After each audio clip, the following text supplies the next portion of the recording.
Yeah, yet another escape from this juvenile detention center, Echo Glen, behind me here in Snoqualmie. We're told one 16-year-old inmate, a 17-year-old inmate, and a third teenager whose age has not yet been disclosed broke free of Echo Glen earlier this evening.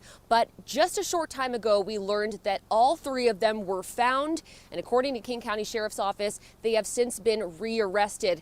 Two of them were found on the grounds near a facility maintenance yard, and the third was found, we're told, in the woods near the campus. Now, all three of these teenagers will be transported to King County Detention to face new charges associated with this. But this isn't the first time that this has happened. You know, for the last decade, Echo Glen has grappled with escapes, but just in the last 2 years, you can see, let's show the screen here where you can see some of the more recent ones. There have been 4 escapes in the last 2 years, this being the most recent one here in November. But the state agency that runs Echo Glen is called the Department of Children, Youth and Families, or DCYF. And here at King 5, we recently took those concerns about staffing and security to the top.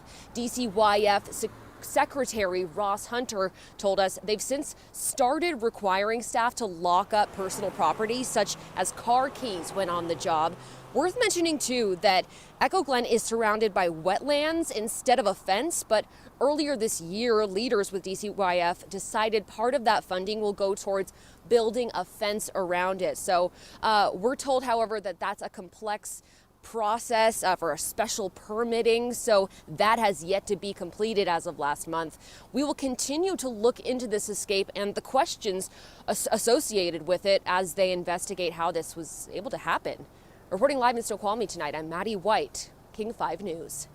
Maddie, thank you. And as you mentioned, King 5 has been investigating Echo Glen, and we've been looking into problems there where officials were warned about security failures before that escape in May. Just the last month, investigators reported the facility's senior administrators were tipped off about a possible escape days before 7 teens escaped in May. The boys ambushed a staff member and stole her car, and 2 of the escaped teens were serving time for murder. Employees had complained about the facility being short-staffed. We have gone round and round with the administrators, telling them, you need to get more staff, we don't have the ability to deal with this, blah, blah, blah. They just, ignore us. A state official told King 5 his team made improvements to prevent future problems, which included hiring extra security, beefing up training, and boosting pay. All the inmates who escaped in May were eventually taken back into custody.